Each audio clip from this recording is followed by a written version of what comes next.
The tea is in the table. इनका मतलब अंदर हुआ। इनको अंदर थोड़ी रखता है। ये कहानी है देहरादून की, एक छोटा सा शहर, लेकिन इस कहानी की दुनिया का केंद्र। और ये कहानी है मिली की। 24 साल की मिली नौडियाल, एक साधारण सी लड़की, लेकिन उसके इरादे बेहद मजबूत हैं। नर्सिंग में ग्रेजुएट होने के बावजूद वह इस वक्त एक लोकल मॉल के fast food joint Duns kitchen में पार्ट टाइम काम कर रही है। जिंदगी उसके लिए कभी आसान नहीं रही। माँ का साया उठ चुका है, लेकिन मिली हर दिन हिम्मत और उम्मीद के साथ जीती है, अपने पिता निरंजन नौडियाल के साथ। एक पिता जो अपनी बेटी से बेहद मोहब्बत करते हैं, लेकिन उसके फैसलों को लेकर परेशान रहते हैं, और एक बेटी जो अपनी जिंदगी अपने तरीके से जीना चाहती है। मिली की जिद है कि उसे कनाडा जाना है, और उसके पिता उसके इस फैसले से दुखी हैं।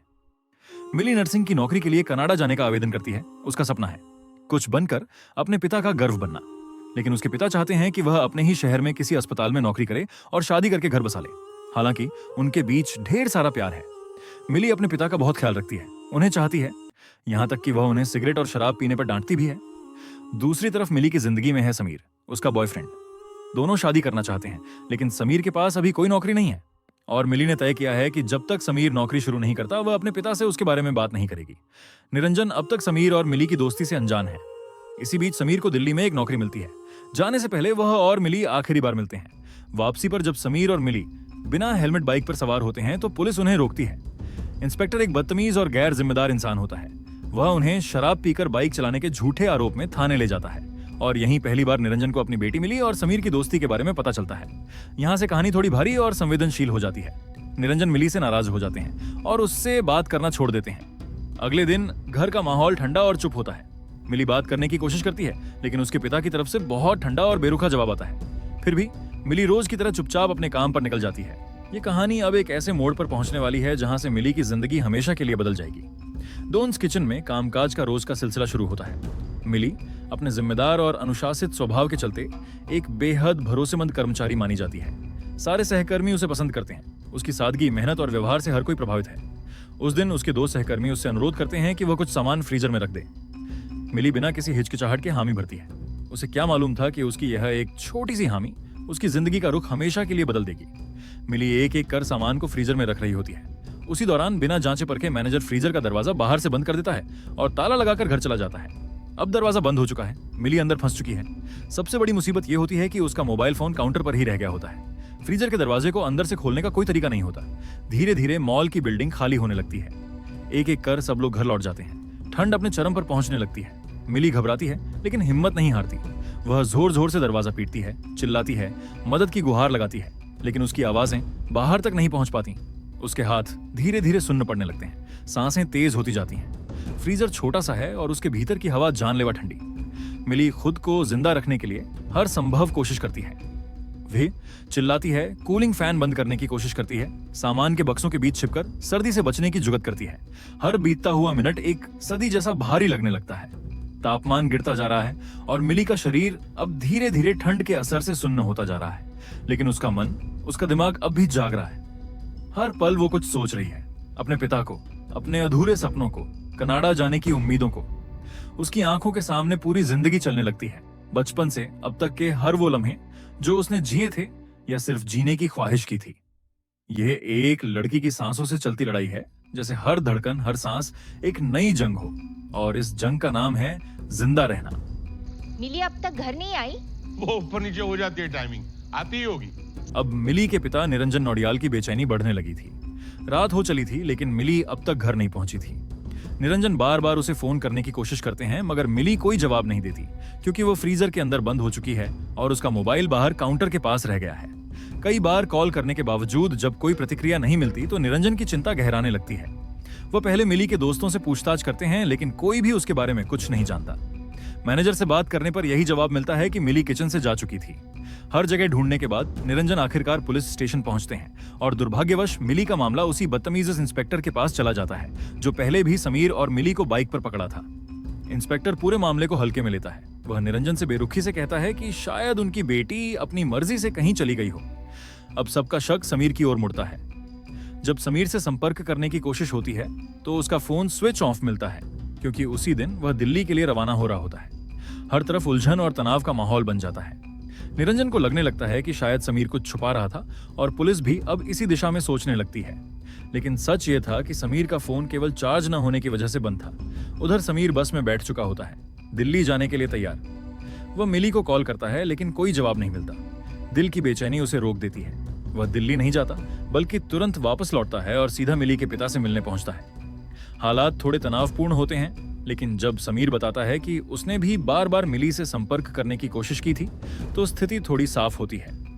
समीर अपने दोस्तों के साथ मिलकर मिली को ढूंढना शुरू करता है, लेकिन किसी को कोई सुराग नहीं मिलता। अब सब दोबारा पुलिस स्टेशन पहुंचते हैं।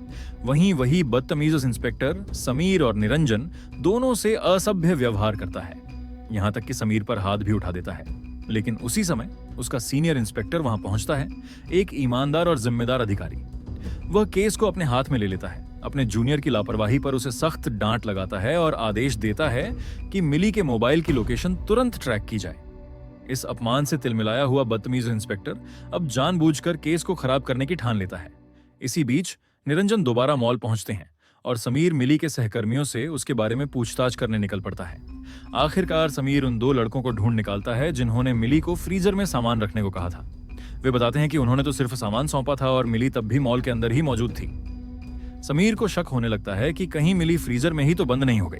वह तुरंत अपने दोस्त को फोन मिलाता है, लेकिन दुर्भाग्यवश उसका फोन फिर से डिस्चार्ज हो जाता है। अब वह बेतहाशा मॉल की ओर दौड़ पड़ता है, लेकिन रास्ते में उसका एक्सीडेंट हो जाता है। उधर मिली की हालत लगातार बिगड़ती जा रही है। अब उसकी हिम्मत भी जवाब देने लगी है और फ्रीजर का तापमान लगातार गिरता जा रहा है। लेकिन एक पल को वह फिर से हिम्मत जुटाती है। कांपते हाथों और जमी हुई सांसों के साथ वह एक बार फिर कूलिंग फैन को बंद करने की कोशिश करती है। इस बार उसकी कोशिश कामयाब होती है। वह एक फैन को बंद करने में सफल हो जाती है, लेकिन इससे कोई खास राहत नहीं मिलती। तापमान अब 0 से भी नीचे जा चुका है और फ्रॉस्ट बाइट की वजह से उसके शरीर का हर हिस्सा सुन्न होता जा रहा है। बाहर उसके पिता निरंजन गहरी चिंता में डूबे हुए हैं। उन्हें समझ नहीं आ रहा कि उनकी बेटी आखिर गई तो गई कहां। उसी समय फोन कंपनी उस बदतमीज जूनियर इंस्पेक्टर को मिली की लोकेशन की जानकारी भेजती है, लेकिन अपनी बुरी नीयत के चलते वह इंस्पेक्टर इस सूचना को जानबूझकर नजरअंदाज कर देता है। हालांकि वहीं मौजूद एक कांस्टेबल ये सब देख रहा होता है। वो भीतर से मदद करना चाहता है, लेकिन सिस्टम की मजबूरियों में बंधा हुआ है। आखिरकार एक मौका उसे मिल ही जाता है। वह चुपचाप उस इंस्पेक्टर के फोन से मिली की लोकेशन निकाल लेता है और तुरंत सीनियर इंस्पेक्टर को कॉल करता है। सीनियर इंस्पेक्टर जब सुनता है कि लोकेशन डून्स किचन दिखा रही है, वह चौंक जाता है। वह तुरंत समझ जाता है कि मिली मॉल के अंदर ही है। फौरन अपनी टीम के साथ पुलिस वैन लेकर मॉल की ओर रवाना हो जाता है। इधर निरंजन मॉल के बाहर खड़े हैं, बेबस, बेचैन और टूटे हुए। उन्हें कुछ समझ नहीं आ रहा कि अब आगे क्या करें। इसी तनावपूर्ण माहौल में सुबह हो जाती है और मॉल का मॉर्निंग शिफ्ट गार्ड वहां पहुंचता है। जब उसे पता चलता है कि किसी लड़की के लापता होने का केस है, तो वह निरंजन से मिली की तस्वीर मांगता है। तस्वीर देखते ही वह तुरंत पहचान लेता है, ये लड़की तो मॉल से बाहर आई ही नहीं। ये सुनते ही निरंजन भीतर तक हिल जाते हैं। वो बेतहाशा मॉल की ओर भागते हैं। इसी दौरान सीनियर इंस्पेक्टर भी अपनी टीम के साथ पहुंच जाता है। निरंजन उसे बताते हैं कि उनकी बेटी मॉल से बाहर नहीं निकली। उसी समय समीर, जो एक्सीडेंट में जख्मी हो चुका होता है, लड़खड़ाते कदमों से वहां पहुंचता है। अब सभी लोग मिलकर मॉल का गेट खोलते हैं और भीतर दाखिल होकर मिली की तलाश शुरू करते हैं, लेकिन हर कोना छानने के बावजूद मिली कहीं नहीं मिलती। चिंता अब घबराहट में बदलने लगती है। हर बीतता सेकंड भारी होता जा रहा है। तभी निरंजन को लिफ्ट के पास किसी चीज के गिरने की आवाज आती है। वो चौंकते हैं, ध्यान से सुनते हैं और उन्हें शक होता है कि ये आवाज डून्स किचन यानी मिली की वर्क स्टेशन बिर से आई है। सभी लोग बेतहाशा उस ओर दौड़ते हैं। किचन का दरवाजा खुलवाया जाता है और आखिरकार मिली उन्हें दिखाई देती है, फर्श पर गिरी हुई, बर्फ की तरह ठंडी और बेहोश। वो अब बिल्कुल भी होश में नहीं है। उसका शरीर जवाब दे चुका है। उसे तुरंत उठाया जाता है और सीधे अस्पताल ले जाया जाता है। हॉस्पिटल में एक तनाव भरा माहौल है। हर कोई डॉक्टर्स के केबिन के बाहर खामोशी से बैठा इंतजार कर रहा है। एक एक सेकंड भारी लग रहा है। आखिरकार डॉक्टर कमरे से बाहर आता है। वो सीधे मिली के पिता निरंजन और समीर की ओर बढ़ता है। डॉक्टर कहता है, अब घबराने की जरूरत नहीं है। मिली खतरे से बाहर है, लेकिन पूरी तरह ठीक होने में उसे कुछ दिन और लगेंगे। सांसें थम जाती हैं और फिर राहत का सैलाब बह निकलता है। डॉक्टर मिली की बहादुरी की तारीफ करता है। -18 डिग्री में पूरी रात जिंदा रहना, ये किसी पहाड़ को चीरने जितना मुश्किल है। ये लड़की सच में बहुत हिम्मती है। मिली को होश आ चुका है। उसकी थकी हुई आंखें जब खुलती हैं तो सामने अपने पिता और समीर को देखती है। पल भर के लिए हैरान होती है, लेकिन फिर मुस्कुरा उठती है। एक हल्की सी मुस्कान जिसमें जिंदगी लौट आने की तसल्ली छिपी होती है। मिली की जिंदगी अब बदल चुकी है। वो अब कनाडा जाने का इरादा छोड़ चुकी है। वो जान गई है कि जिस घर को वो पीछे छोड़ना चाहती थी वही उसका सबसे बड़ा सहारा है। अब वो अपने पिता के साथ रहना चाहती है और उस रिश्ते को हर हाल में संभाल कर रखना चाहती है। तो दोस्तों, अगर आपको ये कहानी पसंद आई हो तो इस वीडियो को लाइक करें, अपने दोस्तों के साथ शेयर करें और नीचे कमेंट करके बताएं कि आपको मिली की कहानी कैसी लगी। ऐसी ही और सच्ची दिल छू लेने वाली कहानियों के लिए चैनल को सब्सक्राइब करें और हमारे साथ बने रहिए। मिलते हैं अगली कहानी में।